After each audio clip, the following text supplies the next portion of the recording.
今天呢，就正式进入到我们的讲座环节。Demmy， 其实上一次 Demmy 来做讲座已经是1年之前了，是去年的12月份，我们讲了一次那个 Summer Camp 的 application。所以其实我们就是事隔1年哈，又再把 Demmy 邀请到我们的平台上面来做这个讲座，因为 Demmy 老师他的学生的数量其实基本上到目前为止。剩的名额已经不是特别多了，所以我们并没有说给 Demmy 老师很多的曝光的机会哈，在我们平台上面，所以 Demmy 老师呢也不缺学生，但是呢，今天这一个主题的话呢是 Demmy 老师的 expertise， 就是我们说的怎么去打造跨学科的这么一个申请故事，也就是说，可能在我们的一个长期观察中哈，包括帮助学生的过程里面。单纯的理工科的 STEM 的孩子，其实越来越展现出来，他的申请结果不一定会有文理兼修的学生那么好了。那这个可能也会给我们家长一个启发哈，或者就是说我们怎么去系统性的，如果从公益的角度来说，怎么去培养孩子，给他打造更多的一些 evidence， 能帮助到他有一个更好的一个升学的我们说的结果。第二个的话呢，我觉得长期来说哈，随着这个社会和 AI 的发展。复合型人才，有交叉学科背景的人才，其实是未来的就业的一个大趋势和一个我们说的一个风口哈。所以从职业的这个发展来说的话呢，怎么样能在我们孩子在可能初中和高中阶段，就让他能接触不同的专业和领域，也是我们的可能今天这个讲座想要达到的一个传达的一个信息和目的。好的，现在我就把时间呢交给 Demmy 老师。Hi Demmy. Yeah, I briefly introduced you and briefly introduced today's topic, and yeah, you can elaborate a little bit more on your background. Yep, thank you so much. Awesome. Let's see. Hi everyone. Let me just share my screen real quick so that I can show my presentation. Here we are. All right. Okay, so as Alice said, I'm Demmy. If you don't know me, I've done a few webinars in the past, and I've worked with many. I've lost count of how many IvyCompass students, and I'm always very happy to do so. The topic of today is, interdisciplinarity, which is a very, very important topic. I think it's something, I get to meet a lot of admissions officers as they tour in the fall, different schools. And one of the things for the past couple of years, the most common words that I've heard as institutional priorities from universities is interdisciplinarity, intersectionality, collaboration, and diversifying. So those words have become really the lingo, the trend in the language that is used by institutions. And you can see that that's true by the number of interdisciplinary majors that they keep pushing out and making available for students to take advantage of. So clearly there's a priority there within universities for fields that are interdisciplinary and, as consequence, students who are interdisciplinary. So I think this is a very, very important topic to tackle. As Allison said, or might have said, I don't know, I'm guessing a little bit. I primarily work with students who are interested in getting into top schools, generally with a very healthy, sizable pool of students interested in STEM and business. I think that's my bread and butter. Interestingly, though, I am a very writing, English, humanities, primarily history. All of those degrees that you see there are in history. But I'm very much a storyteller. And I think the combination of sort of like narrative building, storytelling that I have in my background with my expertise in understanding STEM fields, majors, and opportunities, as well as business, allows for a very good combination with my students to make sure that the computer science students who are not Shakespeare are able to tell a very powerful, compelling story in the process. So that's a little bit of my background. So this is a little bit of the agenda for today. So it's going to be mostly based, I have images and whatnot, but it's going to be more of a conversation using a lot of case studies from my students from last year and years before, and sort of like how different forms of interdisciplinary approaches apply to them and how it helped them in the process. So before I get into any of that, one of the things that I like to sort of like put out there, and first a disclaimer, this is by no means a formula. I don't think there's any formula that will guarantee that a student will get into a top school. Nothing like that exists, in my opinion, of a top applicant. The first one is being a top 10% of the graduating class in both GPA and rigor. I say that very loosely. I think most of the high schools no longer rank, so it's not like you can know if you're in the top 10%. So this is mostly if you know you are a top student or among the top students at your school, great. If you're top 13%, does that mean you're out?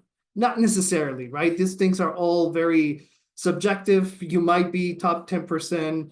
I mean, you could be top 25%, 30% in a school that is very, very rigorous and incredibly difficult to do well.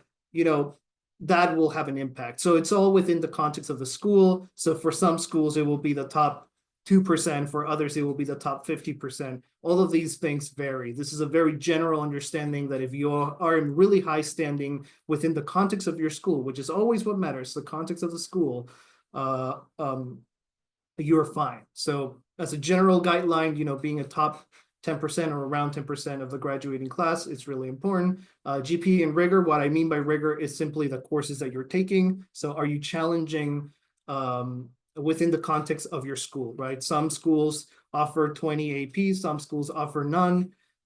If you have no APs in a school that doesn't offer APs, not a big deal, unless other students do take AP tests. So, you know, again, that's something that we can talk more about individually, but don't worry too much about those things. It's always about the context of the school.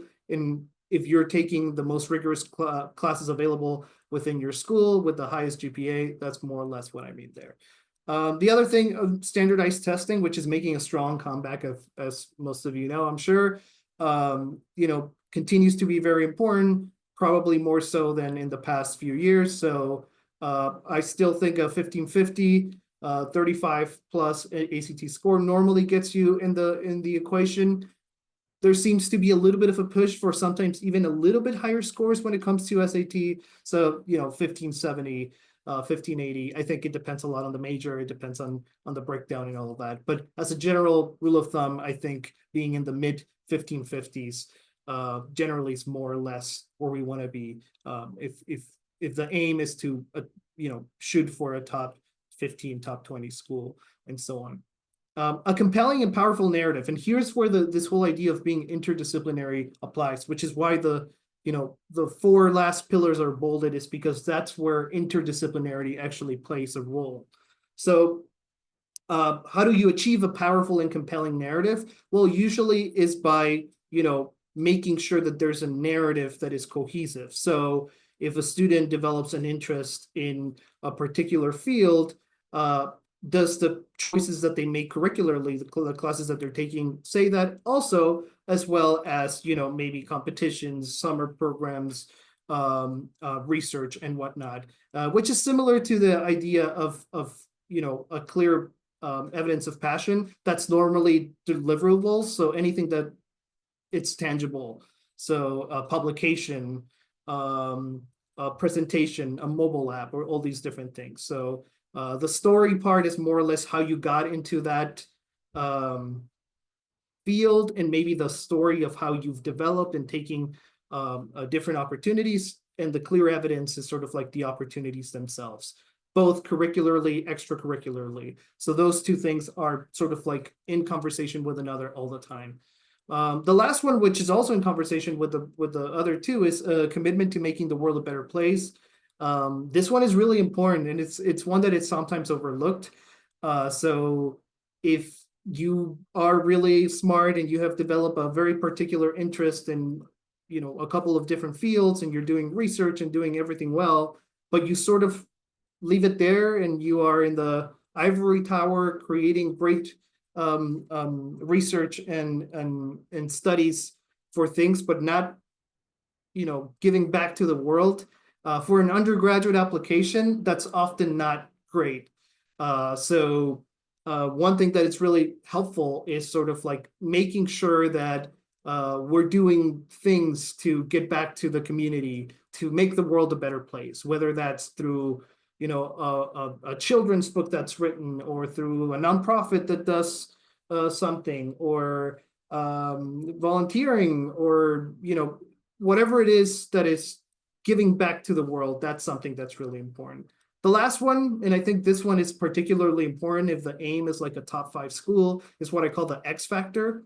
That's normally when you do something that's just completely, above and beyond what these other pillars are doing, right? So, you are chosen to be in the Olympic team for a particular sport, or if you, your mobile app that you developed gets, you sign an agreement with Airbnb and, you collaborate with them, or if the United Nations wants to use your drones for something, those clearly at different level things. If you push legislation helped by, legislators from your state, those things that oftentimes are a little bit at a different level, those things can make a big difference. And that's what I call the X factor.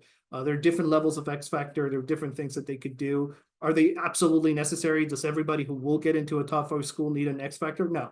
But, those are things that can be helpful as well. So this is more or less where the idea of interdisciplinary background comes into play, is it can play into this pillars really well, particularly the last 4. So what do we even mean by this whole idea of being interdisciplinary? What it really means, it just means that, you combine more than one field into a particular study. So there are fields that are inherently interdisciplinary. Anthropology, for example, combines, history, sociology, and different things into one field. Public health combines, biological elements with public policy elements, and that's interdisciplinary background. I will use the term a little bit more loosely. So I mean, like an interdisciplinary application will often, sometimes in my case, mean multidisciplinary or transdisciplinary, which are different terms and mean slightly different things. The term interdisciplinary, just so that, I don't have to change the term time and time again. So, and what I also want to point out is that interdisciplinary is almost opposed to this old idea that we had in this field of hyperspecialization. So I would say maybe a decade ago, if not even, less than that, there was a strong focus on hyperspecialized students, particularly with the biggest group of students that I help with, computer science. At some point it was, we go for coding, maybe a little bit of research, but mostly development of competitive coding, a Usico Platinum, battle code, and we do maybe develop an app. There we go. That's what we're doing. That's, a hyper specialized computer science, tunnel vision specialization. Nothing else. That, I think, is no longer a strategy that's very viable. I think it again, as the trends in different needs of an institution, universities, has changed, and I think for the better. I think, it's good for students to explore a little bit more, combine their different interests. And, there was a time where a student had multiple interests and they were like, oh, I want to do this, and no, you specialize in something and you move forward. I think those days are gone. I mean, it can still work for sure. I mean, for students, hyper specialists in math, for example, hey, if you do USMO and you IMO, sure, it might work out for you, and MIT might work, but it's not a general a specialization that can work as effectively. It's not the most viable strategy, in my opinion. But this is more interdisciplinary is replacing this whole idea of hyper-specialization that in some cases we used to embrace a little bit more in the past. Something that I will say also about interdisciplinarity, we want to focus more on this idea of combining dissimilar fields and not necessarily like very similar fields, like computer science and data science, or which are different for sure, and they have different sets of things. But when we talk about interdisciplinarity, oftentimes we're talking about transdisciplinarity, which means sort of like humanities and engineering, right? So things that might be a little bit more radical and change. So interdisciplinary, again, often focuses in this whole idea. If you're sort of like math and computer science, sure, that's interdisciplinary, but not in the same way that history and computer science is interdisciplinary. So often the question that I get often too is sort of like this idea of, well, what about non-academic disciplines? Does that make interdisciplinary? Does that work? Like music or art? And absolutely. I mean, you could be interdisciplinary and have things that are non-academic, or that we are using the word discipline, but they might not be. I mean, sometimes it's a particularly specific field that we're using. So interdisciplinarity means many things, and it applies in different ways. And I'm going to guide you through like some of the different examples of what that means to me. And I'll give you some case studies and examples of my own students and how they've used that. So styles and approaches. So this is one style of being interdisciplinary that, it's effective in my opinion. So last year I worked with a student who was, I would say, interdisciplinary. Yes, the background was very much focused on computer science and education. But it wasn't like, he wasn't studying too much education theory. He wasn't taking courses on how to become pedagogically a great teacher, or theory in education. It was mostly finding computing solutions to educational problems or education problems, right? So this was a student who cared about education and really thought about education. A teacher, tutored many students, young and old, worked a lot on sort of like the education side of things, but a much more an active one, not a theoretical one, right? So a lot of tutoring, a lot of doing all these things. But the solutions that he found were generally computing solutions. He created a mobile app to help adults learn English, particularly adults who have been raised in Chinese culture, to have sort of like a Duolingo or the equivalent of Duolingo that would be pop culturally appropriate for them and fun. So he created sort of like this app aimed at like Generation X and Boomer, Chinese aunties. I think that was the idea to learn English in a more effective way. So he developed an app thinking about mom and aunties and all of this, and it was really effective. So this was a student who really cared about family, who really cared about education, but again, not education as a field of study, much education as something, a place where he wanted to make an impact. And it was through computer science that he found ways to make an impact. So this is a great example, because even though he was a computer science student, his background was actually not your hyper-specialized computer science student. In fact, his background with computer science and with coding competitions and all that was pretty limited. A couple hackathons here and there, a USICO silver that he achieved early in, I think, 9th grade, and left it there. Computer science classes, but your typical APs, nothing special in the computer science a GitHub that was busy, but also moderate. So yes, a computer science student, but the engagement with the community, particularly in this question of education, was great. Spending a ton of hours working on education, also with art and education, bringing in some of those things. So he was combining different elements and clearly showing a care for his community, for his family. And he developed, again, this app and another app that was less successful, but also to help students who had Chinese as their first language develop skills in English quicker.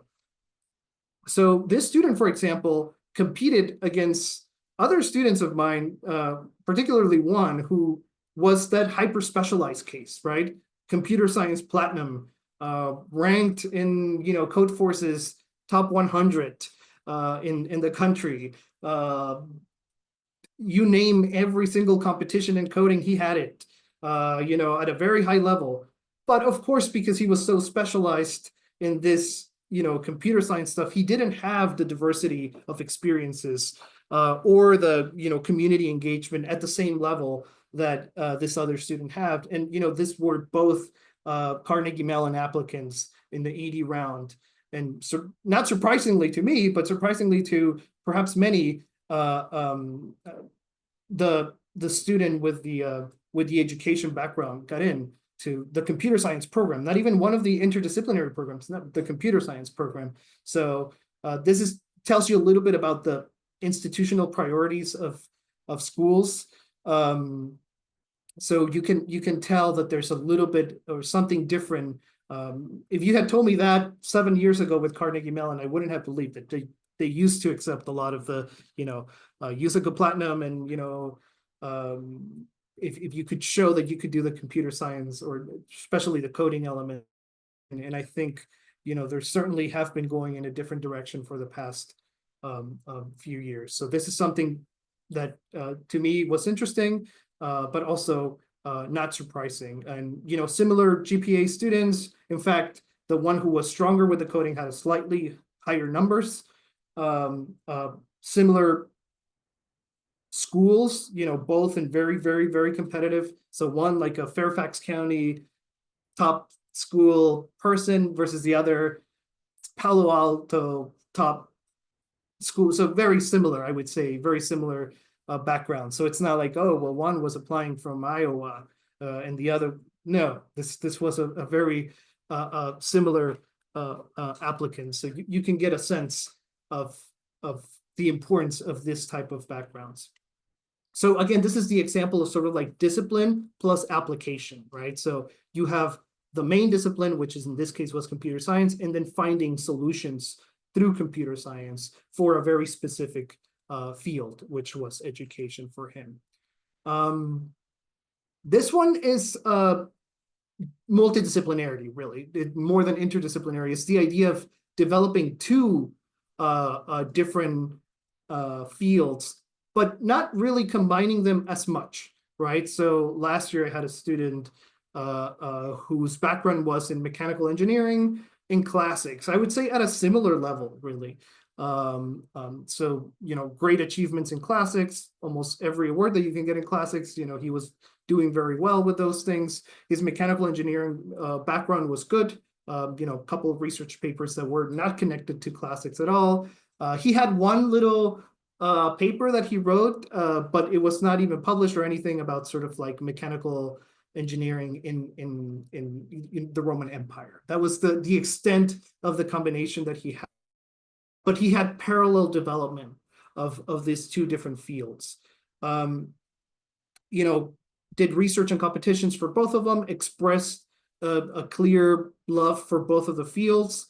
And in an application, in the execution of this is where it gets, this is where it matters to have the support to someone to help develop and deliver the execution of these fields. We were able to, tell a story of these are the things that make me who I am, and I am willing and I want to explore both of them. And, the goal was to do a school where he could pursue the engineering background, but also have a nice opportunities for the classics to continue to be very relevant to his life.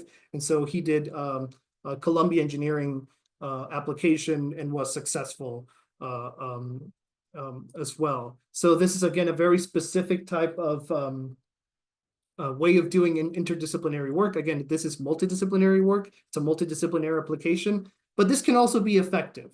And, you know, certainly something that I encourage students doing when they feel like, oh, there's no way I can connect, you know, my passion for this and my passion for that, they just simply don't match. Am I done? Should I not do it? No, this works sometimes. And, you know, it's effective as well. So my opinion is if the student has two interests and they seem, you know, completely opposed to one another, that's not an issue. Unless they want something very specific to be achieved, that really isn't an issue. I think this is something that, you know, students can be encouraged to pursue. And again, the best way to have a student be successful in what they do is to give them the opportunity to explore the things that they want to explore and to really specialize and develop, you know, this sort of backgrounds in the things that they like, even if they don't seem very connected. The one that, you know, I think is probably the most effective, and, you know, there's no, it's no secret. It's the one where it's interdisciplinary in its full extent of the word.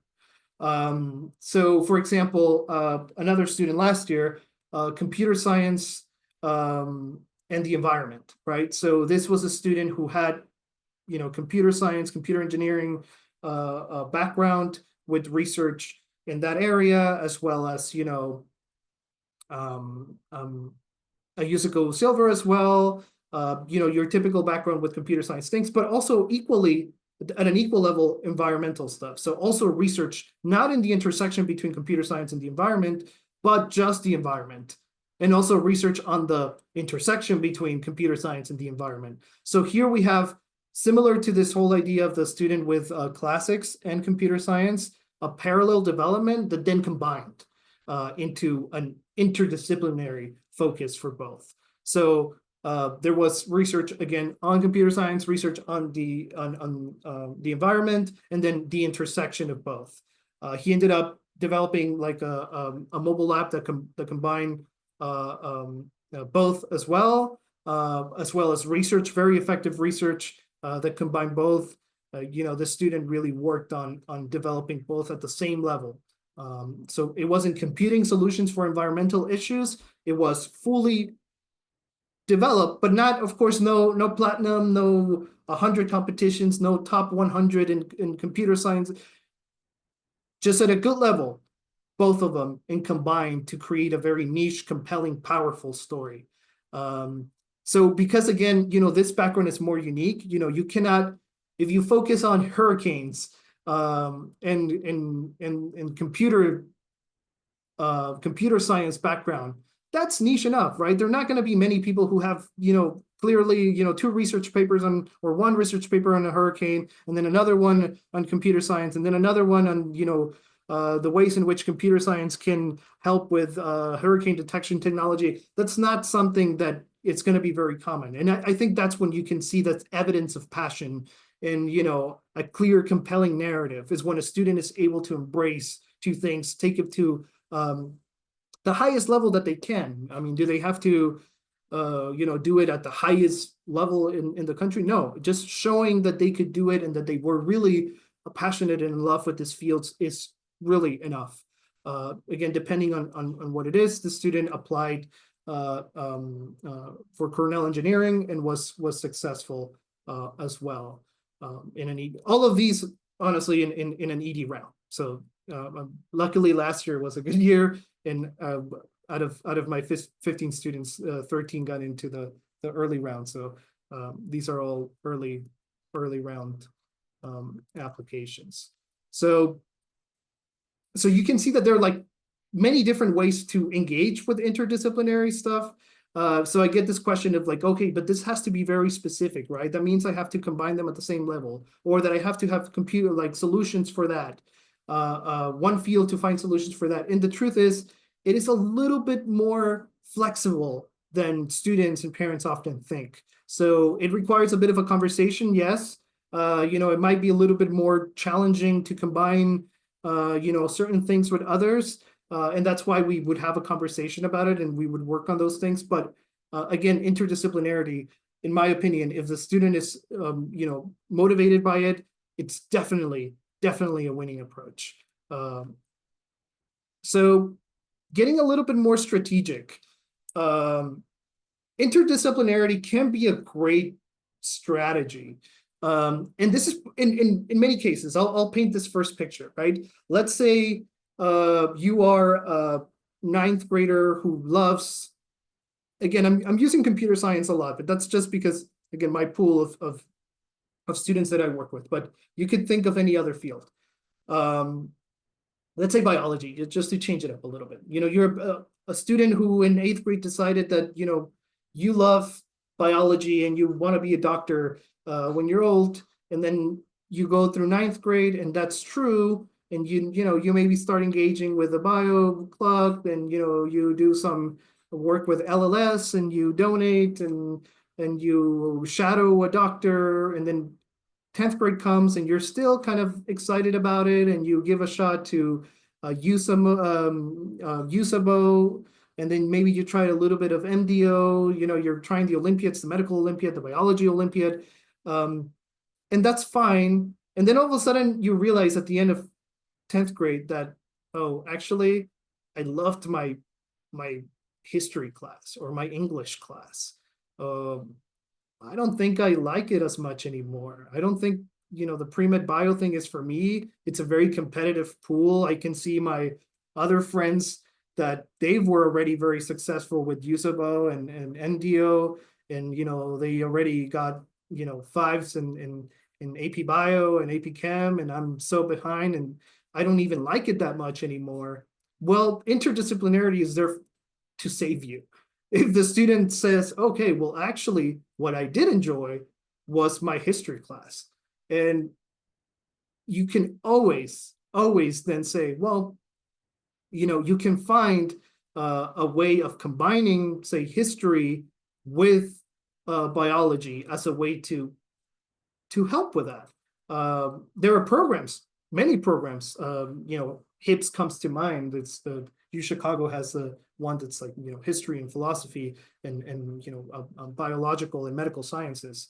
That is fantastic, but you don't even need that. In general, you can always combine the two different fields and say, maybe write a paper for a competition, maybe Scholastic or Young Arts or Concord Review or National History Day or whatever it may be. You can find ways of doing, okay, well, I'm going to transition into the history of biology, maybe the history of medicine. And, there you could develop a different type of a background that still uses everything. It's not like, okay, the 2 years that I spent or invested in, pre-med bio stuff is going to go to waste. No, you combine them into a different field, and that can be very effective.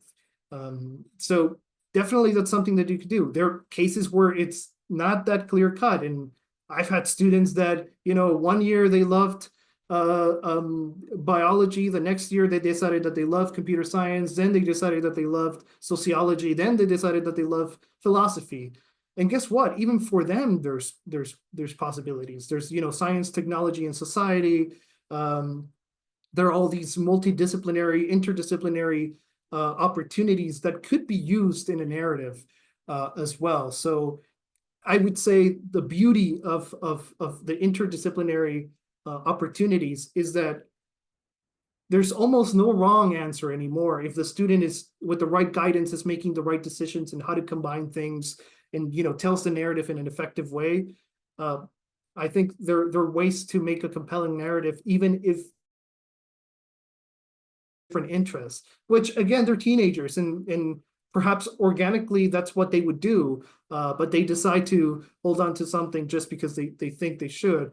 And of course, when it's a clear narrative and they were interdisciplinary since the beginning, and there's a nice dance between two different fields from 9th grade to yes, that's better. That looks better. It's cleaner. It's a better narrative. What I'm saying is it's never a lost case.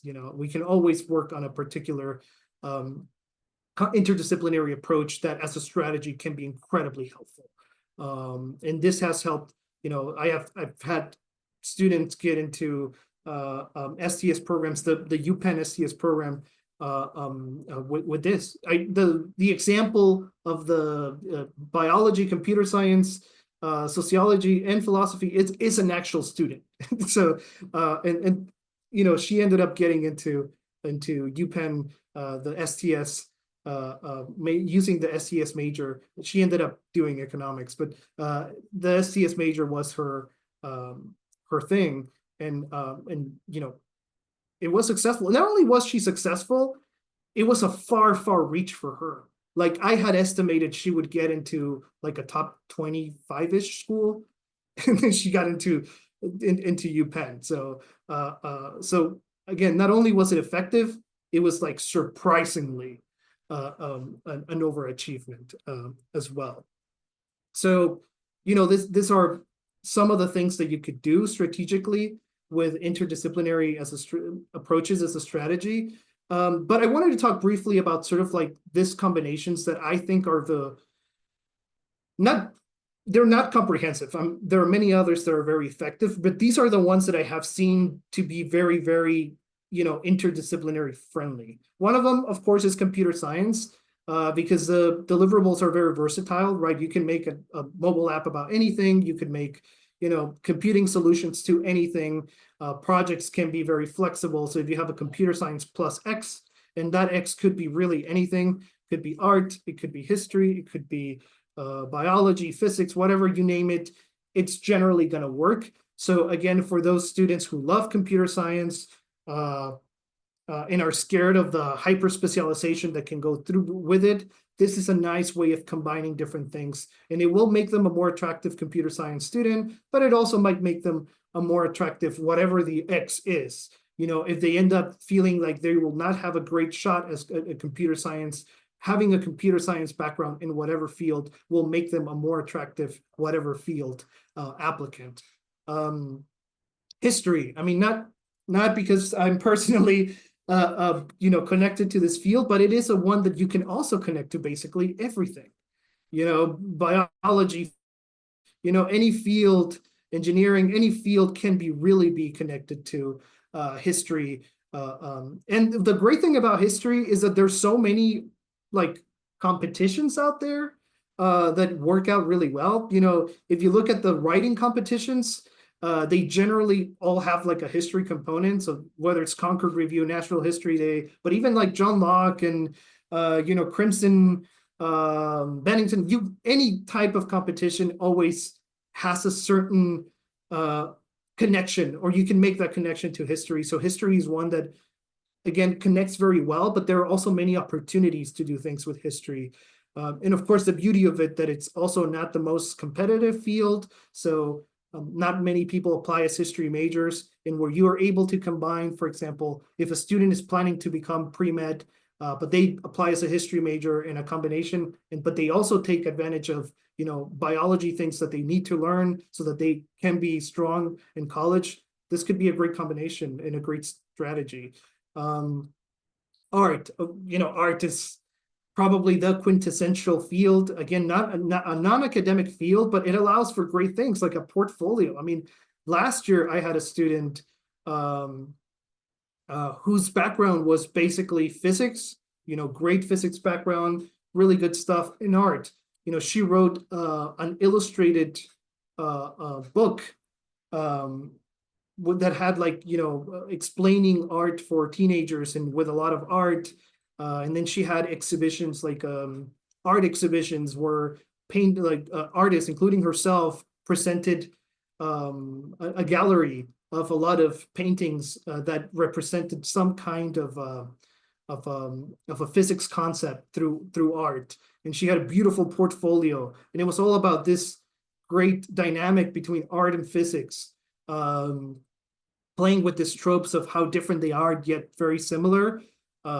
Fantastic combination. I think art goes again well with almost anything. It's a great opportunity for students to continue to explore their interest in this field. in another one. I think that makes interdisciplinary really, really exciting. That student got into also in an REA round to Princeton. And again, I think it was a very effective way of combining interest. Lastly, English again, for the same reason as like history, there are countless competitions that you could do against Scholastic and all of those writing competitions, but also summer programs. Really, summer programs are tricky because, as you've all probably all know or have seen, most of the good summer programs, or the ones that are really worth it, are for like upperclassmen. So the rising senior really gets to apply to, you know, RSI and SSP and BU Rise and all of those. Of course, there are a few that are available for younger, but if you look at it, the ones that are really open oftentimes to younger ones are the writing summer programs, Iowa Online, Kenyon Online, Alpha, Adroit. You know, there are many that are available to younger students, and then also math. You know, math also opens itself quite a bit now, less than before. They have made some changes. I think Ross, you know, cut the freshmen very recently, but you still have more opportunities with like the high level math programs and the high level writing programs for summer that are very selective and that will look fantastic in an application. So I think English is one of those things that, again, matches with everything. And not only matches with everything, it will make everything better. You know, if you can write, no matter what your field is, you know, English plus X is a very, very successful combination. So one that, again, you know, if a student is a writer, embrace it, honestly. Probably, you know, I cannot stress how useful that one is as an interdisciplinary strategy, but also as a skill in general. I'm biased, but probably the most important skill is being able to write effectively. Really makes a difference. And I know, you know, now you can have GPT write for you. It's not the same. It's really not the same. You know, if you're coming up with the ideas and you're executing them, there's a big difference in the thinking as well as in the execution. So definitely a field that I think is really strong, and maybe particularly because of this question of like, hey, you know, now the writing is all under scrutiny because we don't know if you're actually writing. Well, you know, if you got into if you did the Iowa program and a Droid program, nobody's going to question your writing skills. So, you know, nobody's going to say, oh, maybe this was generated by AI. There's no way, you know, so you already have the background in the proof that you are a writer. So again, English as an interdisciplinary strategy, a fantastic one for sure. So one thing that I want to talk about is the interdisciplinary majors, and this is also connected to this whole idea of, you know, universities pushing as institutional priorities different fields. This is by no means comprehensive. There are really a ton out there. STS, one of my favorite ones, you know, it's a Stanford, at UPenn, and in different names and many different universities. That one is really a great one because it allows for students to combine, you know, things like the social sciences, engineering, and the hard sciences. A beautiful one. That's what made that, you know, magic happen with that UPenn student that I talked about. PPE, I had a student last year that got into Duke PPE as well. Early decision as well. You know, a great approach. Oh, by the way, at the 13, all those 13 that I mentioned, they were all interdisciplinary in one way or another, and to a certain extent. So there you have it. You know, that shows a little bit of the difference that it could make. So, you know, PPE is a fantastic field. Again, really embraced by these three universities, but also a general concept that works well, and it's available at other universities under different names. The very famous MNT. So MNT or MET at Berkeley, a fan favorite. You know, I think I've had 3 or 4 MNT students that got into the program. It's a very difficult program to get into, but a fantastic program to get into. You know, it combines business and technology. So definitely a very interdisciplinary field and a very interdisciplinary major. So definitely one that I recommend looking into. Anthropology is everywhere. It's a very popular major that is, you know, by default, the interdisciplinary thing that you choose if there's no other interdisciplinary things. So you can always, if you clearly have a very interdisciplinary background, like almost multidisciplinary, like the case of this student who did STS at UPenn and was very successful with it. The plan was to apply to all of the schools that didn't have something like this anthropology, and anthropology oftentimes becomes almost like this lifesaver. And you know, schools that might be not yet catching up with this whole idea of interdisciplinarity. But I would say for the most part, most top schools, top 25 school, they're likely already very much on board with this whole idea of interdisciplinarity.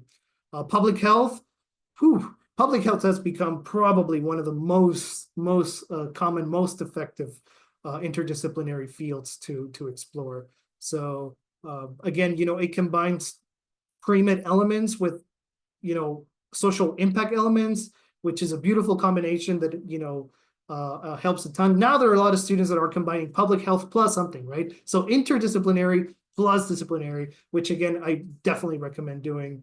Computational biology, beautiful field, you know, available at different schools. Carnegie Mellon probably does it, you know, I don't know if best, but they do a really, really good job with it. And Carnegie Mellon has a ton of like different interdisciplinary computational whatever option that are, you know, just to let you know, not as selective as the computer science that everybody aims for. So, and I would say, you know, equally good, just more specific.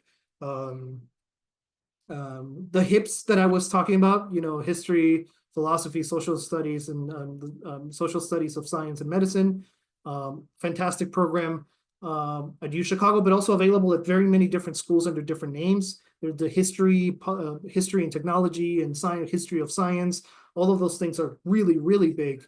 Even at schools that you wouldn't expect them, like Georgia Tech. You know, Georgia Tech has like a history and technology major. So even at places that you would feel, oh, this is not the place to be interdisciplinary, they just want the very best and in the very specific field and hyper specialized, even them are making a change. And by even them, I mean Georgia Tech, I mean Caltech, and I mean MIT. My last year MIT student didn't have specialization. No USMO, no anything like that. Very high level extracurriculars, yes, but none of them that told a story that was of like highly specialized. So even MIT, Caltech, Georgia Tech, whatever tech, you know, they're also embracing a lot of this. So these are some examples, but the main point I want to make, which I think it's really overlooked, is that interdisciplinary approaches are not about an interdisciplinary major specifically. You could be any major and be interdisciplinary. You just become better or more attractive as that particular major. If you're choosing economics, just plain old economics, not political economy, not any of those other you know, interdisciplinary things. The major is economics, but you have an interdisciplinary background, you're a more attractive economics applicant.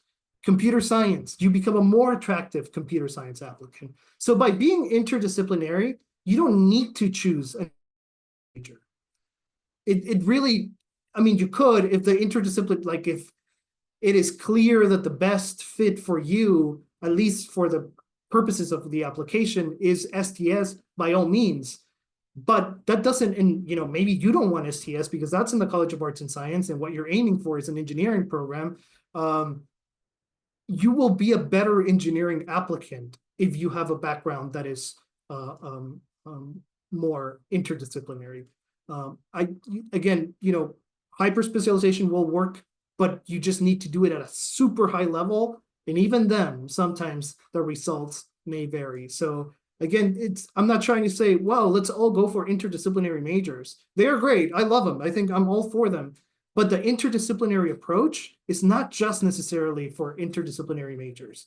They could work for any major, particularly for the ones that are the most impacted.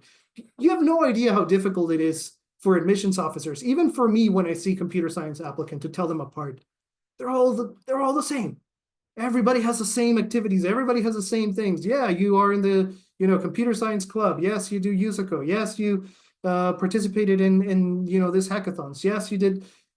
It's all very similar. So until they start bringing these other elements that add complexity, that add more flavor, that give a story, a narrative, and then we're able to execute it, that's when they have a better shot. And that's when they stand out in an application. When the admissions officers were looking at all those CMU applicants and they saw the one my student with the education background, they were like, oh wow, this is a little bit different. Look at his awards. He has an art award, an education award, one CS award, a service award. And it's like, oh wow, this is not just computer science awards or coding competition awards. So that really makes a big difference. So really, I think this is something to really think about. It's not about the majors. Yes, of course, think about them and they could be interesting, but interdisciplinary approaches can really work with all kinds of, okay, I think I went over time a little bit, but this really works with everything. So with that, I hope that helps, and I'll stay for the Q&A as well. Thank you so much for listening and being patient. Thanks. That's such an insightful and and it's really like I never heard like this type of topic from other platforms or other college application agencies. Okay, so before we jump to the Q&A, I would like to actually reintroduce a little bit about IvyCompass. Okay, let me share my screen. 好的，家长们，我现在会在我们说有一个就是 Q&A 之前的一个广告时间哈。在这里的话呢，我想提一下 IvyCompass 的 internship program。这个 program 的话呢，我们其实是刚刚才推出的。它是主要是针对这个高中生和大学生的。其实对于高中生来说的话呢，其实尤其的这个 opportunity 是比较稀有的。因为不太有很多的公司会给高中生提供这一个在线的实习。这个项目的话呢，是这个winter cohort 是从12月中旬开始，所以正好是可以放假的时候。然后呢，它因为是在线的实习，所以基本上的话呢，你是可以自我的调配这个时间的。大家看到屏幕上面的这些所有的这个 fields， 我们其实都有相应的 startup 公司，所以我们基本上是和 startup 公司合作。那其实 startup 的它的这个 founder 或甚至是他的高管，他会自己来带学生，而不是说只让学生做一些端茶送水，或者是比较我们说那种就是秘书式的工作，因为那种工作其实是没有太多的意义的。大家看到这个时间线哈，8 weeks。所以的话呢，就是说，他也需要学生有一定的 commitment。如果您对这一个针对高中生和大学生的实习感兴趣的话呢，一会儿呢，你可以加小助手，告诉他你感兴趣的是这一个实习项目，然后呢，后续的话呢，他会和你进行一个跟进。大家可以看到这个 timeline 哈。然后呢，此外呢，我们还有一个项目，其实呢，这个是我们的在硅谷的这个合作的 partner 给到我们的，是专门针对 AI 的学生的，也是个 Tech Winter Camp。这个项目的话呢，其实是一个这个 coach 叫江耀凯，对。他的话呢，其实您是可以在这个查到他的一些新闻的。他是一个非常成功的连续的在 AI 和这一个技术领域的一个连续创业者。他自己的话是那个卡内基梅隆毕业的。此外的话呢，TA。他其实现在目前呢也是在硅谷的大厂工作，他是哈佛和 CMU 的这个毕业生，这两位呢也会带专门 AI 方向和 Computer Science 方向的这个实习生，主要也是针对我们的这个比较有能力的高中生以及大学生的，所以这两个项目的话呢都是和实习相关的。您如果感兴趣的话呢，您可以扫这个小助手的二维码，后续的话呢我们会来帮你进行一个对接。好的。这个的话呢，目前的话呢，屏幕上面有2个二维码，一个二维码呢还是小助手的二维码，您可以扫码。如果您不想报那个实习的项目，或者是您只想加入 IvyCompass 的这个微信群的话呢，您就告诉小助手，他会把你加到我们的升学微信群里面。这样子的话呢，您不会错过每次的讲座以及回放。此外，如果您想要和 Demmy 预约一次1对1的免费的咨询，一个30分钟的免费的一个咨询的话呢，您可以扫这个屏幕的右手边的这个二维码，您需要填一个表格。这样子的话呢，我们会把孩子的一个基本信息发给 Demmy， 帮你去预约这么的一次这个免费的咨询哈。免费咨询的话，只有30分钟，只有一次机会。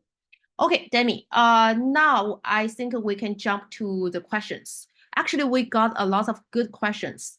Sure. You want to go through them or I have to pick them? Or maybe we can go through, we can go from the first question. Sure. Or ACT or ACT, will super score work?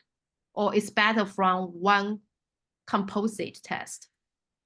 Well, one composite test is going to be more, like it will encompass more more school policies. So there are some schools that don't super score, and that's the only difference. So for a school that does accept a super score, there's no difference. So if you have a super score, fantastic. It's the same as a composite score. The only great thing about a composite score is that it's going to be accepted by every single school. Well, excluding the NEET blind, the test blind schools. But yes, so I would say there's no difference if the school is if they allow super scores, but the only benefit is that, you know, Georgetown and MIT will also prefer that. I remember super schools, actually, if you submit your ACT, they will require you to submit like all previous tests. Yeah, you took. Yeah, some schools do. Yeah, so we encourage students to prepare to take the ACT, not just like, you know, hey, show up and just take the ACT. So prepare for the test. And if you could, you know, like get the perfect, you know, get the score you want, like taking 2 times or 3 times, that's good. But don't take also, it I mean, like historically, if it's more than 3, it starts to get harder to improve. I think normally, you know, 3 is kind of like the magic number. So, yeah, don't take a test when. My suggestion is typically take a test when in the practice test, in the full practice test, you're already scoring in the 1500s. That's probably where you want to start taking tests. Okay. So the next question, I think that's a very, very good question and always confused students and parents. I heard Ivy League schools don't like well-rounded students, but having a clear theme. Is that trend changed? I think that's a difference between well-roundedness and the interdisciplinary, right? Correct. Yeah, and I think that could be. And oftentimes the difference is the narrative, to be honest. Like there could be, you know, I could take a student that seems well-rounded and turn it into an interdisciplinary student with the right sort of story that they're telling. It is true. If a student doesn't have like any sharpness, any spike, any type of element of showing, hey, here's my interdisciplinary components, here's how I combine things, here's how I do things, it often can be a little bit of a challenge. So I'm not saying, you know, develop 10 different things at the same level and then just let it slide or let it just apply like that. I would say there must be a narrative and ideally a way of approaching it that combines things, because even though schools are moving away from hyper specialization, interdisciplinarity, multidisciplinary, transdisciplinary, all of them imply a certain cohesiveness between the activities that are happening. And so certainly there should be cohesion between the different things that are happening, and there shouldn't be like just islands that are, you know, 7 different islands in your application wouldn't necessarily be something that's helpful. In fact, it's something that it's difficult. It's difficult to write the essays for an application where you have very different things and there's no cohesion, which I think this ties to answer another question that I read there. It's like the question of like going undecided. Is that something that's good or bad? And the truth is, there's nothing wrong with undecided. In fact, you know, I had a conversation the other day with the Yale admissions officer that said, oh, we love our undecided applicants. The issue with it is that it's really hard to write a narrative when you're undecided. It's difficult to write those essays in a way that's cohesive because undecisiveness doesn't really like a direction. So even though it could work out, it's just more difficult to write the story for an undecided student. Okay, so any ideas on what other field could be combined with music? Oh, music. Yeah, that's an interesting one. Engineering can often be combined with music. I've had, in fact, I have a student right now who combines sort of like material engineering, material science with music. That's a good one. Philosophy and music, history and music, music and business, computer science and music. You know, all of the ones that I mentioned in the, you know, something plus X, I think music can be combined with all of them in a pretty good way. So yeah, I think music I have some is a versatile one.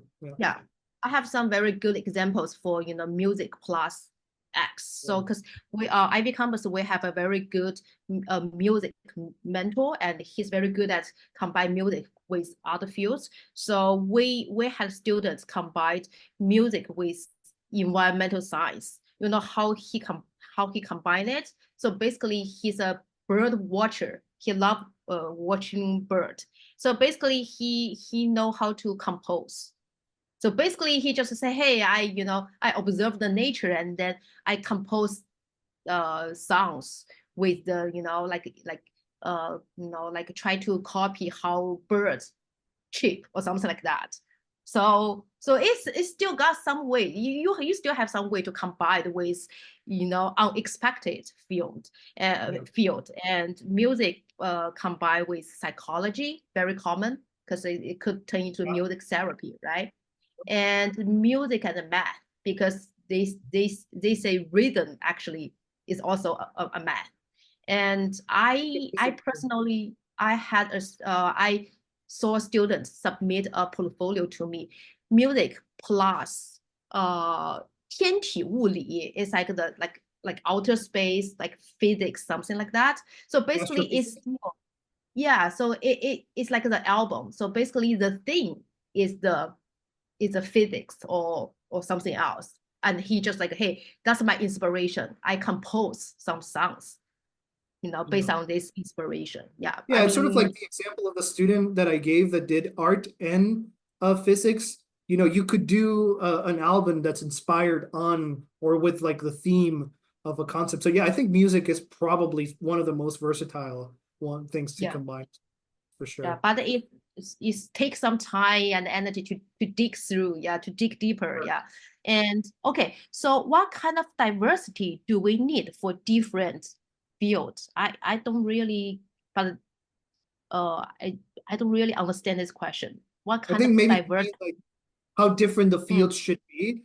I think, I mean, it varies, right? You could be, if you're doing, very, very different ones, like something in the humanities and something in STEM, like the computer science and history ones. Those are great. I think the more diverse in many ways, I wouldn't say more attractive necessarily, but it hits you a little bit harder, right? When you have a student who has done computational social sciences or digital humanities, and they do things with historical archives and do coding stuff for all of that. That makes a little bit, it might have a little bit more of an impact than math and computer science. So I wouldn't say it's better, but it does have a stronger contrast that might be attractive and perhaps a little bit more unique as well in an application. So I wouldn't say there has to be a certain level of diversity between the different fields, but of course the more different they are, the stronger the contrast will be. And then again, this is not only reduced to 2 different fields. You could add even a third one that connects really well with different things. So yeah, that would work really. And this is like for the M&T, for example, the students who do like business, technology generally have a third one.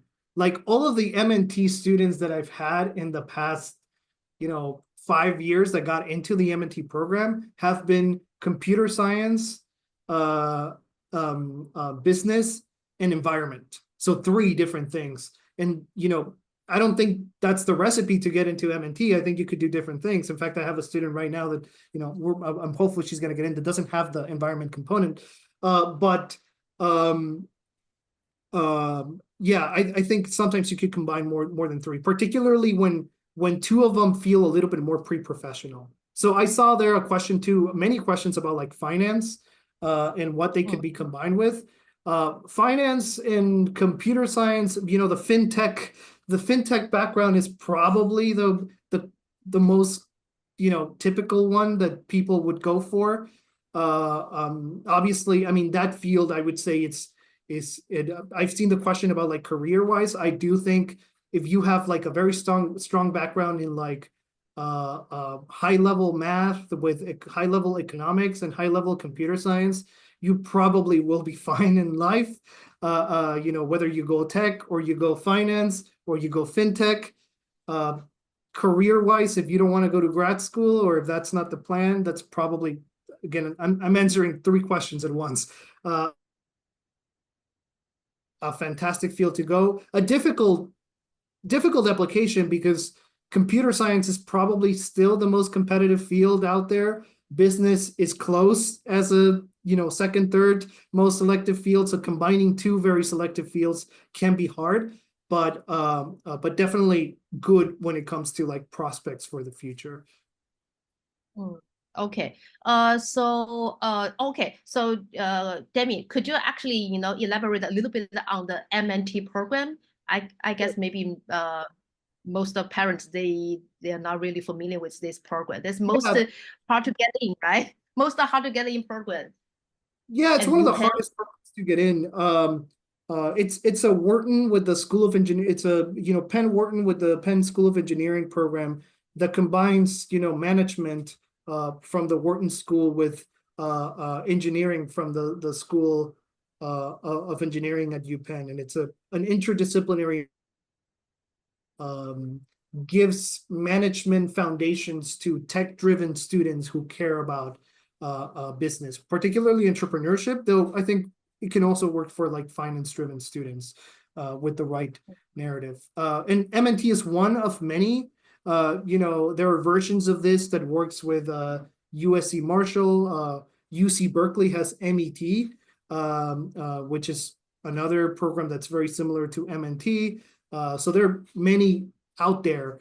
They are generally special programs, really hard to get into. You apply to them and you're still considered to the, like normally for all of them, like if you apply MET and you don't get in, you will still be considered for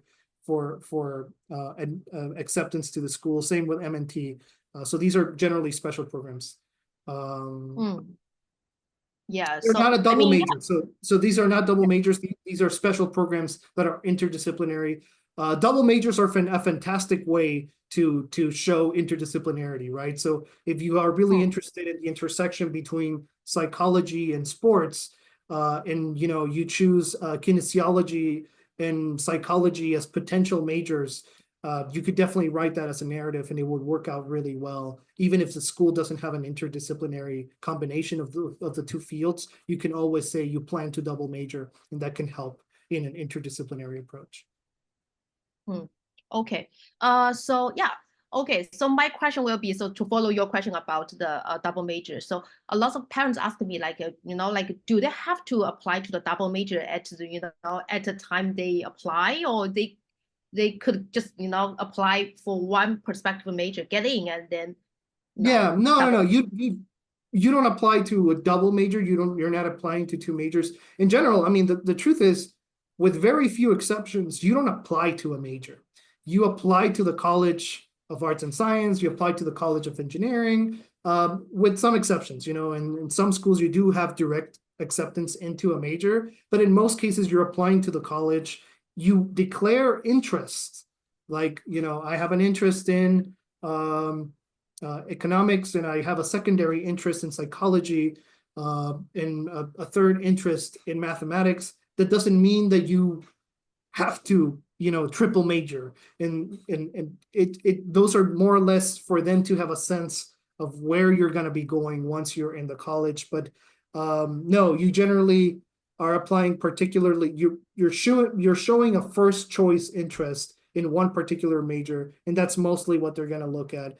You don't apply to two majors directly. Okay, cool.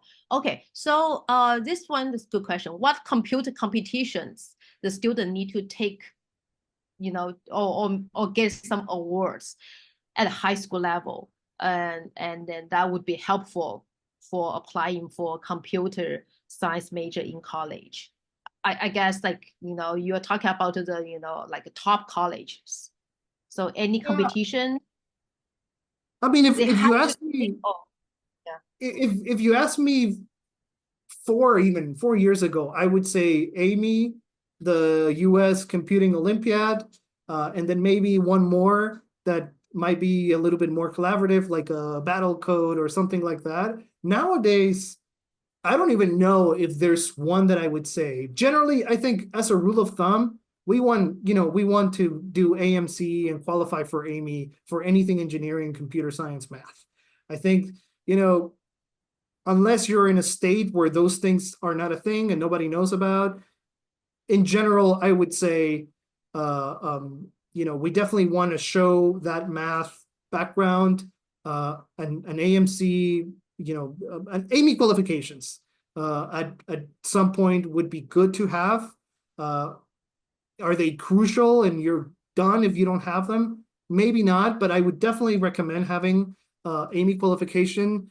If it's computer science specifically, I do recommend USICO, but not aiming for platinum.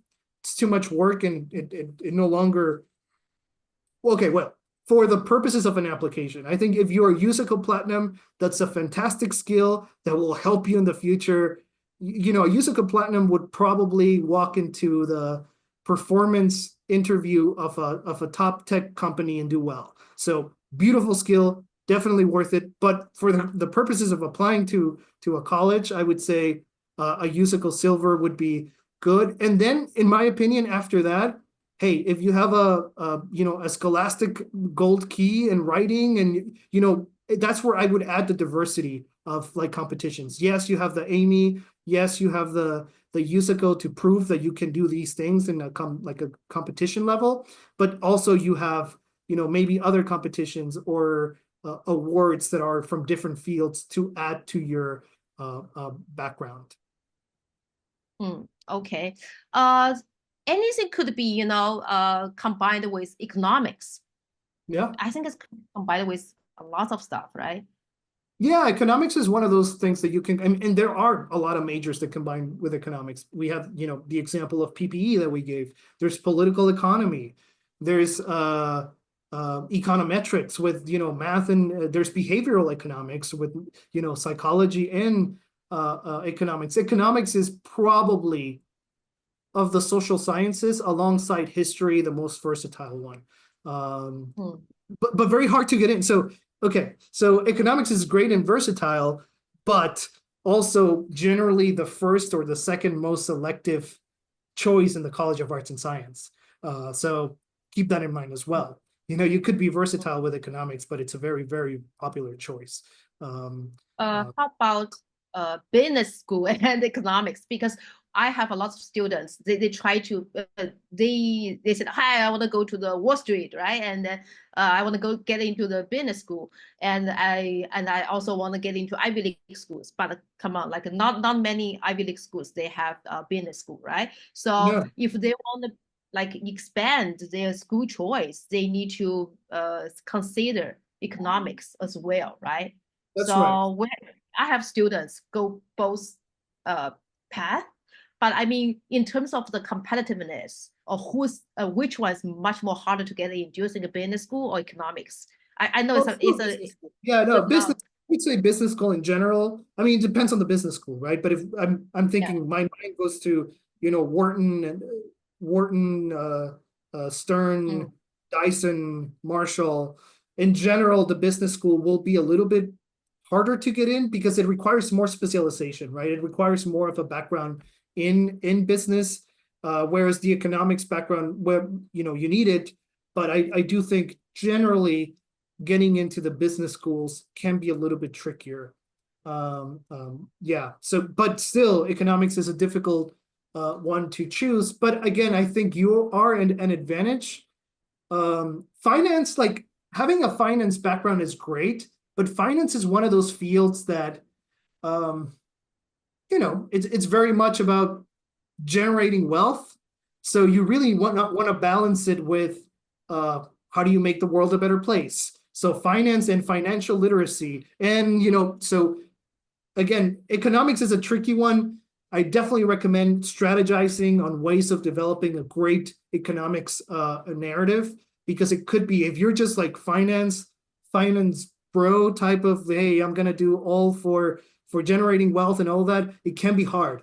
It can be hard because, again, colleges are not accepting a PhD student who will do great research. They're accepting a member of their community, and they want somebody who, wants to make the world a better place, somebody who's going to be engaging and is going to be someone who wants to help others, and somebody who wants to be a great member of a community. So with economics, especially the finance-driven economics, it's something to definitely strategize and find ways of making it suitable and interdisciplinary and sort of like connecting to community and stuff like that. Yeah, so for the economics and the finance, so IvyCompass, we have a very good like economics research mentor, and he has a program called Wall Street Help Main Street. So basically, like turn like the Wall Street methodology and the mindset into helping more people. So we have the students actually, study the budget of the education department or their own school, or maybe study like how the like empty parking lot can be utilized. And I've had some of my students work with the mentor, and it has been great. It's a great way of doing those connections. Yeah. So basically, if your kids interested in applying, to business school or economics like a major, you could talk to me, and then we can walk through how to strategize the whole thing. Okay. So next question. Okay, I will pick some questions I think maybe more interesting. Okay, during college application, is there any way for students to indicate their interest in interdisciplinary majors, or maybe like indicate that they have the multiple, they interested in multiple majors, I guess. So, I mean, if the question is asking if there's a way to say, I want to do STS, yes. I mean, that will be one of the options. And when you're saying, the dropdown will show you all of the majors available at the school. If the school, for example, has STS, you could directly choose that. But you can also talk about it generally in the supplemental essays, right? So school will have generally 2, 3, or whatever number of supplemental essays, and there you can showcase your interest, your interdisciplinary interest in effective ways. So yeah, totally. I mean, there's plenty of room in an application to show those interdisciplinary interests in a very effective way. Okay. Okay. Another question. My students engaged in biology and psychology internships, and the first choice is psychology, and the second choice is biology. Does this show interdisciplinary interest, or how does this strategy sounds like? Yeah, I mean, it's interdisciplinary for sure. I mean, that's not the most contrasting interdisciplinary focus, but it is interdisciplinary. So, and there will be plenty of interdisciplinary options that match that as well, because not only psychology will be an option, there will be cognitive science as an option. There will be, neural and behavioral science as an option that will combine those two things really, really well. So definitely definitely a good combination. A common one, I would say, this is one, it's a more traditional one. I think it's great if, particularly if you adding an element of like making the world a better place, so maybe like a public health element to that would be fantastic. But yes, that's an interdisciplinary approach, but probably one that's a little bit more traditional and a little bit older and not super contrasting, but a good one nonetheless. Okay. ACT is going to make science optional, but for pre-med students, you recommend suggesting taking science? Like, are you aware ACT No, gonna I make don't think it will matter at all. I think yes, they're going optional with the science section. To be honest, the science section is a reading section. I mean it's a science themed reading section. So I don't think that will make a difference at all in the process of accepting a pre-med bio student or not. So I would say, go optional if that's going to benefit the score. Just worry about the score. Don't worry about what's going to be optional or non-optional. Yeah. Okay. What are the most important prerequisites for applying as the computer science and economics and the finance major? I guess if you name one, what's the most important, or maybe the bottom line? I guess it's math sequence. Yeah, I would say, checking the boxes of the things, the highest level of math available at the school, hopefully the AIME qualification, hopefully again, the boxes that we check, but also something that X factor that I mentioned as a pillar. I would say for a student applying with that combination, that again, I think is like the most difficult probably combination. I would say having an X factor that really took the combination of those things into the next level. I would definitely recommend that if we're aiming for like a top program with those combinations. But certainly checking the boxes of the math is going to be clearly very important. But I think, again, with that combination you need to be great, I would say.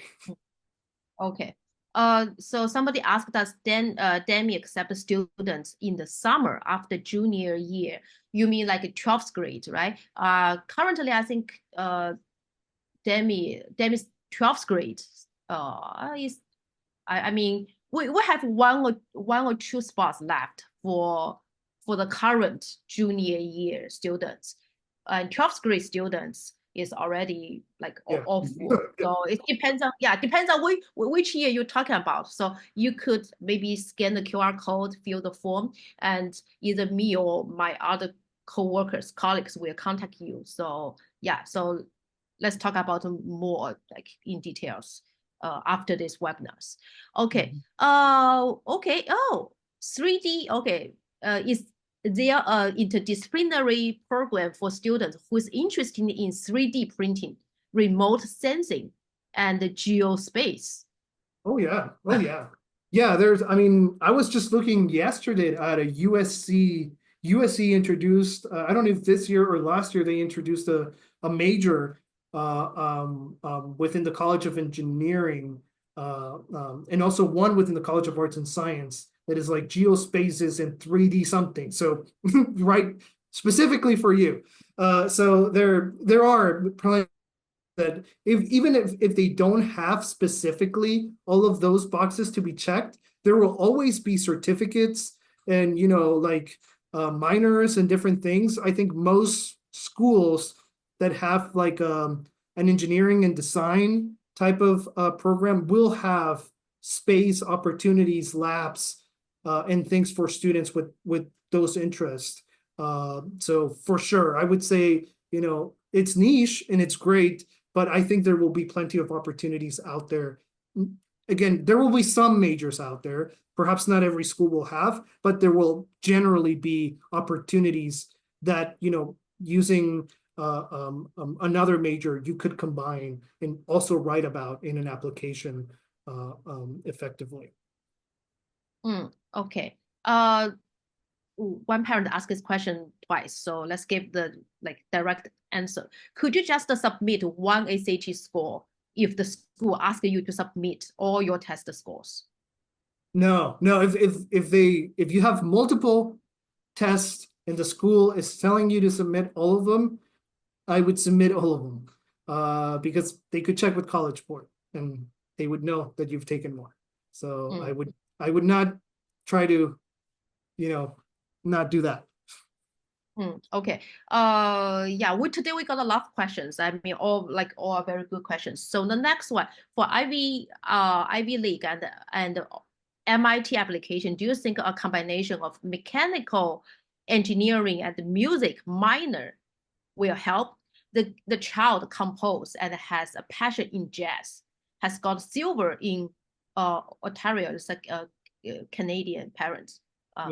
Ontario provincial music composition contest, and he plays piano and cello. Yeah. Do you think I think that's a great interdisciplinary approach to engineering. If they're using sort of like music as the way to give life to their engineering work, that's fantastic. It will help. So if instead of just going, okay, I'm going to go engineering, if they show that they've been doing music at a high level, even if they're not going to major in it, even if they claim that it's just going to be a minor, it will be helpful not only for the application process and choosing the major, but when we write the essays, that's going to make a big difference. So writing an essay about, I'm a problem solver and I love to use engineering to make the world better. That's way too vague, way too common. If you're being specific about your passion, how engineering helps your passion with music, that's a far better background.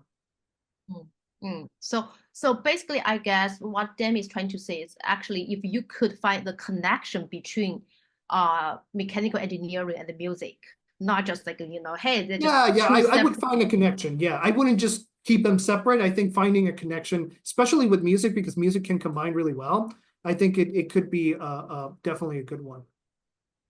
Yeah. So yes. Okay. The next question.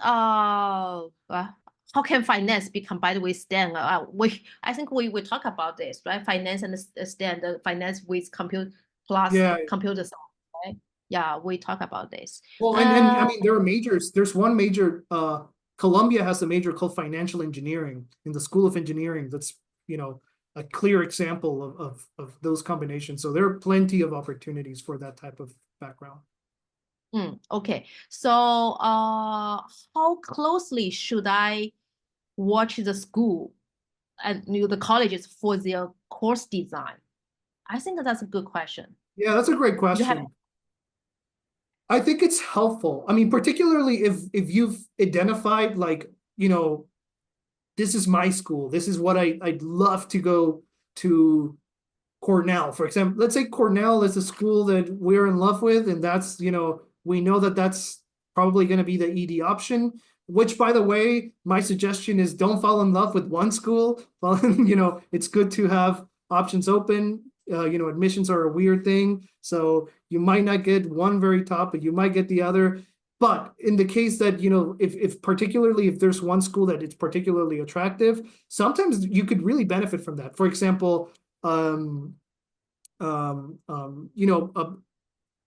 has the School of Labor relations and all these things. So if you look at that sequence and you build a narrative that matches, that could end up helping you a lot with that school. So sometimes if HIPS at UChicago, STS at a different school, it could be helpful. I'm not going to be helpful. You could still apply it to different things. So I think there is merit in looking at, following some majors, looking at some particular professors and the research that they do. Is it something that I would recommend always to do? Not necessarily. Develop your own narrative and it will connect to different places. But I think there is some use in keeping a nice little eye on the different ways that majors develop at different schools. Okay. Okay. Double major approach is similar or same as interdisciplinary approach. I think I answered this one. I answered this one in as part of a. Yeah, so my son applied music and computational biology as a double major, and it works very well. And now they're thinking about should the daughter, has both the art and the math, they consider the double major for her or not. I think that's a very specific questions. So you can fill out the form, and maybe you and Demi could have a much more deeper conversation. Yeah. I'm happy to go to the specifics. Yeah. But short answer, yes, it sounds great. Yeah. So, I question about I'd love to hear for student already running a successful business before their senior year, what benefits can attending college for business? Would it be a disadvantage for the student because it might make college feel so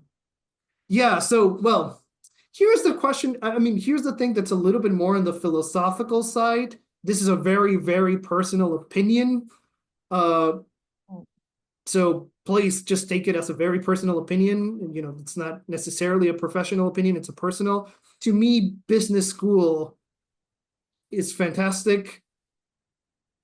But I think oftentimes, depending on the student's skills, it could be better as a graduate thing. Sometimes, if a student is business driven and they have entrepreneurial intuition and they already are business people in their own right, they might benefit more from a College of Arts and Science background where they might develop core skills like critical thinking, writing, and other things that will make them better. And then maybe down the line, if they want to do an MBA, that could be better.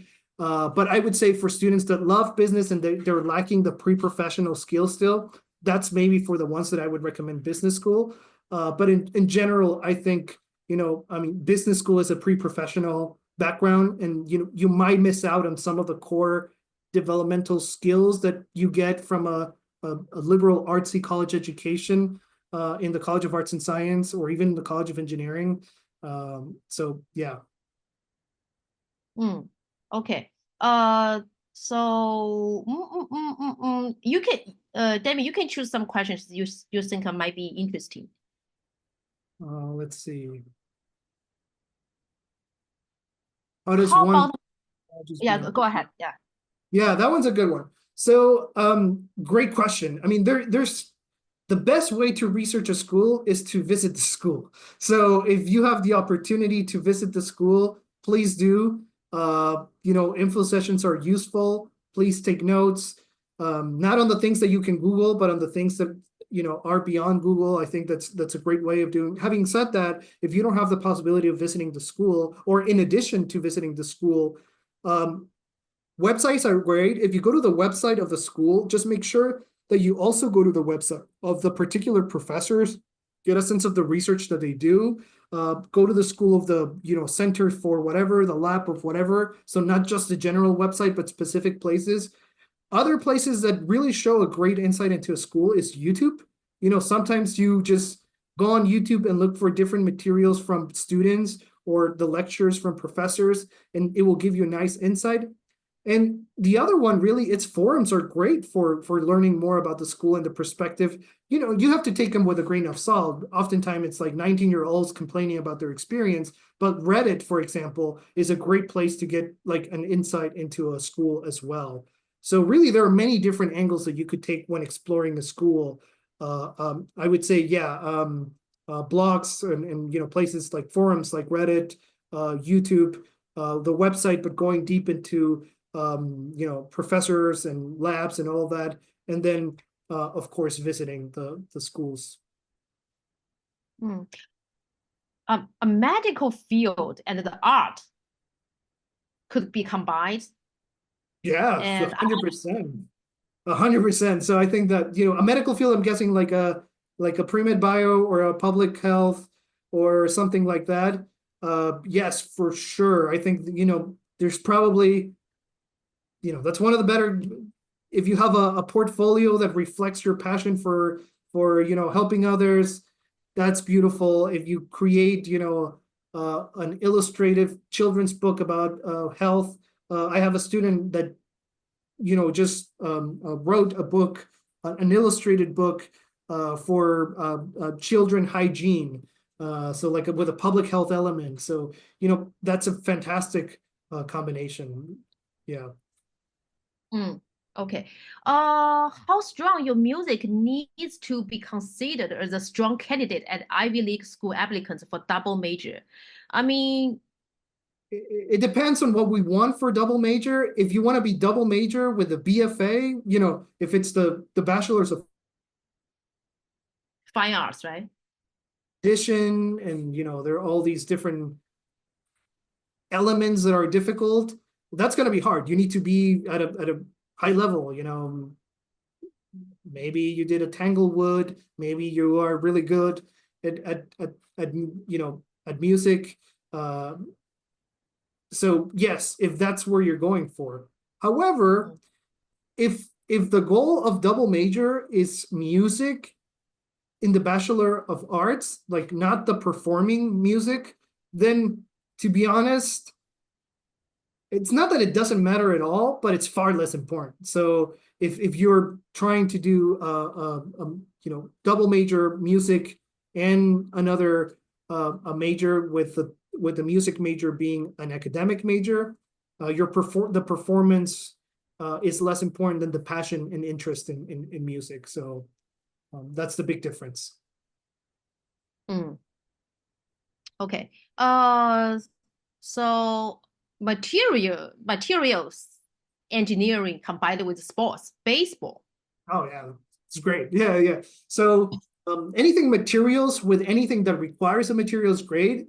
Some years ago, I had a student do a golf player who did research on clubs and developing better materials to build clubs that were more effective and accessible. So his whole thing was sort of like building golf clubs that would be less expensive, but also really effective to sort of like open the possibilities for people who might not be of like high means to purchase clubs of quality as well. So great combination. I think you could do the same for every sport.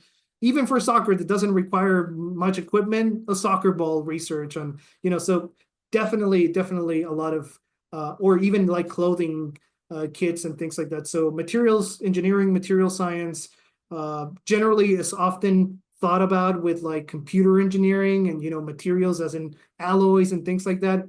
It could work beautifully with something like sports. And not many students do it. So if that's a thing, I think that would be great. Okay. So this question. I guess like if you create an app, right? How what's the deliverables, right? Like, do they really look at you have upload this app to the app store and how many people use that? Do you have to have that evidence, to show to the so generally where that evidence lives, it's in the additional information section. So when you in the Common App, there's a section called the additional information section. You can often put a link there to your so if it's in the Apple Store or in the the App Store, that's great. Will they check how many downloads you have? Probably not. Will they care much? It depends. I mean, if your app has been downloaded 500,000 times, you better say that it has been downloaded 500,000 times. You better promote, you promote what you have, right? So if you have an app that is really successful and it's killing it and doing great, for sure promote it and make it so that they see it in one way or another. Let's say it's not the most successful app, but it's there. Fine. Just show the proof that you have it, maybe show your GitHub, maybe show the App Store link. And do you need to have an App Store link? If you don't have it on the App Store, maybe not. You could show it with a GitHub or, maybe in a different way that you could show. I think it's important to attempt to show if you have it. You want to prove that you have what you say you have. I think it's always great practice. So I would definitely recommend doing that. But the apps don't have to be the most successful thing in the world. And if they are, they become that X factor. And if they're not, they're a great thing to show and demonstrate passion. Okay. Okay. One major could combine CS, public health, and business. CS, public health, and business. Yeah, that's a tricky one. It's an interesting one. I mean, I've been working with a student writing essays on that particular thing. So we had a lot of fun with the UMichigan, Ross, the business school at UMichigan has this particular case study that you have to write about a solution to an issue. And we're, worked on this triangulation between business, public health, and computer science. So I think it's an interesting one. It's always a tricky one because business and public health are kind of opposed in a way, philosophically, right? One is about, accessible for everyone. The other one is about, generating. But there are business strategies that could make public health better, and that's generally the approach that you want to take. How do you use business techniques and strategies to make public health even more effective? So that's generally the angle. But I know it's a tricky combination, but it could be a really good one if approached correctly. Okay. The next question. I think we can we can finish the webinar at 11 p.m. Sure. Which is like 8 p.m. West Coast. Okay. My daughter has great passion with art and wants to go pre-med. She's done some volunteer in the field of art therapy, but the school teacher suggests avoid such activities because that is very niche. I guess you mean art therapy. So what do you think? No, I think art therapy would be an interesting area to explore. Would it be the only area to explore? Probably not. I think being niche in the competitive nature of a pre-med student is a great thing to be. So I would say art therapy, if she has the means to continue doing that, that would be fantastic. Of course, we also want a portfolio, and of course, we also want that she's taking the highest level of biology available to her at school, and then maybe a competition there, and maybe a club that is a little bit more broad about bio and medicine. But certainly that as a project, as a main passion project, our therapy, I think that's fantastic. So now I don't want to say the teacher's wrong, but maybe I think it could be more expansive than the teacher is thinking about. I would definitely double down on the art therapy as a way of doing health approaches. Yeah, I think art therapy. I don't think a lot of schools has art therapy as an undergrad major, but I guess it's a great way to to do a project around it, right? Yeah, there's no art therapy major. I mean, that's it, but it doesn't matter. And it's basically goes to the last point that I made on the presentation, right? It's not about the major. It's not like, okay, well, we're doing art therapy, so we need to find an art therapy major. No, you're going to be a better biology or public health or biological sciences major if you have elements like art therapy embedded in your narrative. So I don't, the activities don't need to match a major that exists. Like it wouldn't work well that way, right? If all like, oh, I want to be I don't know, a physics major, and every single activity is just about physics, it wouldn't necessarily be very effective. Like you want to make sure that there is nuance, maybe a nicheness, maybe a little bit of flavor, maybe some interdisciplinarity. So I think it's a fantastic activity. I think it will make your daughter a far stronger applicant in the field that is, again, like computer science, sometimes like the pre-med bio students look very similar. Same courses, same type of work that they're doing. Sometimes they have a little bit of a difference in like, oh, I'm the, there's the cancer ones, there's the, they have like different flavors, but I think adding something really different like art as a means to do it would be a great thing to have in the narrative. Mm. So it goes back to this storytelling, narrative building that we've been that I talked about in the beginning as well. So certainly a good opportunity. And the last question, I really want to pick it out because we mentioned the narratives a lot of times, right? Narratives. So I guess if interdisciplinary approach is actually basically you can combine anything together. But how it's like I can buy a lot of different ingredients, but how you cook it is very important, right? So I guess now it's come down to the narratives building. So what Wendy Lee asked a question for the interdisciplinary narratives. Can you say that you plan to do a double major in engineering and music? I guess don't tell me, show me, right? Sometimes we say that. So can you elaborate a little bit on the narratives building?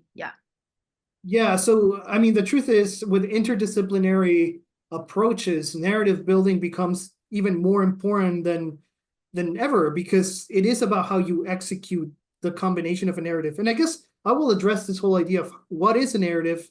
And the narrative is a story that you tell as an applicant, but not only your story. So a narrative is composed by, yes, your supplemental essays, your personal statement, your activity list, your additional information section, your awards section, your transcript, as well as the letter of recommendation from teachers and the letter of recommendation from the counselor, and potentially the letter of recommendation from the other recommender. All of those things combined create a narrative, create a story of who you are as an applicant.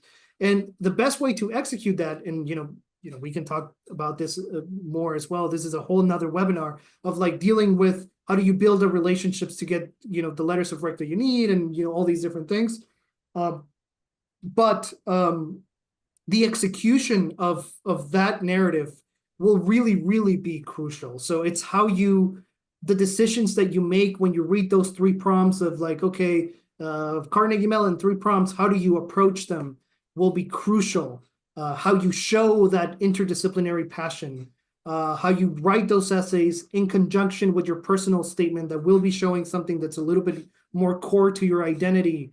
All of these things become really, really crucial. So, and I think it's very important that we frame that. If you did an interdisciplinary background and you go to the application time and you just wing it, and you don't really get intentional about writing this narrative effectively, well, the results might not be as effective as you might have planned. So definitely with interdisciplinary approaches, but also with any application, the narrative and the execution of the narrative is absolutely vital. Yeah, but I guess like for the interdisciplinary approach, the narrative is more important because sometimes we need to make it looks organic, right? Yeah, we need to show it organically in the essays, in the way that we even write descriptions in an activity list. So it really becomes something that we get really intentional about showing in an organic, powerful way. Okay. The last question, I think Daniel will ask this question tons of times. But I keep skipping this question. Besides USACO, CS major also look at AMY and AMC scores. Yeah, I would say. I mean, they want to make sure that your math is adequate, and this is not only for CS. I would say CS, engineering, math. They will generally. Again, I'm conflicted with the whole thing of they look for an AMC or an AMY score. I don't know if they actively look for it, but it really helps to have it.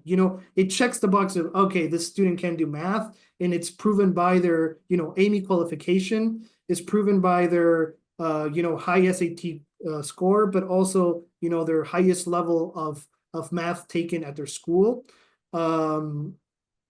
So I would say certainly I would have it. If it's possible, right? If the student right now is in 11th grade, and this past we just had AMC, right? So let's say AMC didn't go too well, but we are so far away.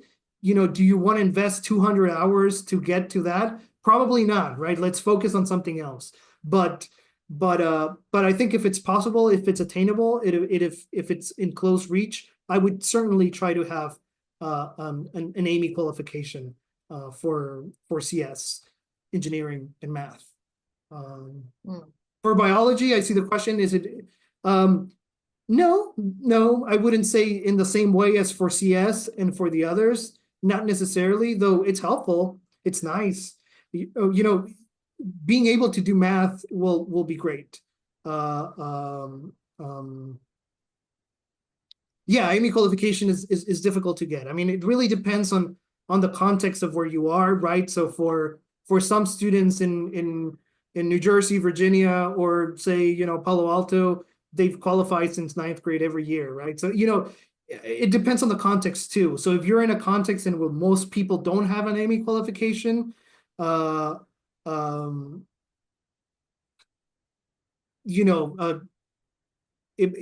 it might be less necessary. So the more common it is around the people, like the people around you, the more necessary it becomes. It's always boils down to context. So please remember that. It's always about the context, right? If you are, somewhere where these things are not well known about, and they're not understood, and they don't happen very often, therefore you didn't grow in that culture, it becomes far less important. If you're scoring around an 80 and you're still like on the I would still go for it. Yeah, I would probably still do it. I guess like it's boiled down to sometimes like the contrast, right? Like bring the surprise to people. Yeah. And right, bring the surprise. If I'm an Asian boy, I'm very good at breaking dance, right? And something like that. I mean, or the Asian boy like study math, but also good at ballet dance, something like that. I mean, I guess it's sometimes have the contrast and make so a lot of these things that we're talking about, like for CS, the AIME thing, the USICO thing, those are kind of like I'm not gonna say they're givens, but they are very common and they're kind of boxes to check. But what will make the difference once you pass those filters, it will be the contrast. When you bring something that's different. Oh, you also love history and you've done archival work and you transcribe and you build this program that helps process archives. That is a contrast that will be interested. So definitely. But I would say generally speaking, there are certain things that you want to have as an applicant for CS, and that would be having one of the highest levels or the highest level of math available within your school, if possible, the AIME qualification, if possible, maybe a USICO. If you have like a niche focus, like if you're interested in cybersecurity, well, you could do cybersecurity like the Patriot one or something like that. So I think those things are useful, but again, bringing that different focus, like we did with, the student that I talked about with education, that's fantastic. 我现在还会把那个二维码呢，还有那个就是 link 再放一放，然后呢，大家呢，您可以扫小助手的二维码，您也可以同时就是说 fill out the form, and we will schedule the free inquiry meeting between you and Demmy. Demmy 目前11年级呢没有太多的空位了，因为就是每年我们就只带 certain number of students， 10年级和9年级还有一些，所以就是说，如果您想要和 Demmy 约谈的话，或者了解他的这一个 service 的话呢，您可以尽快填表，我们尽快帮你安排。Okay, Demmy, so thank you so much for tonight's very fabulous and insightful webinar, as always. Thank you, everyone. And, for questions. Thank you. Bye-bye. I will share my screen again and show the QR code. So bye-bye. See you later. Thank you.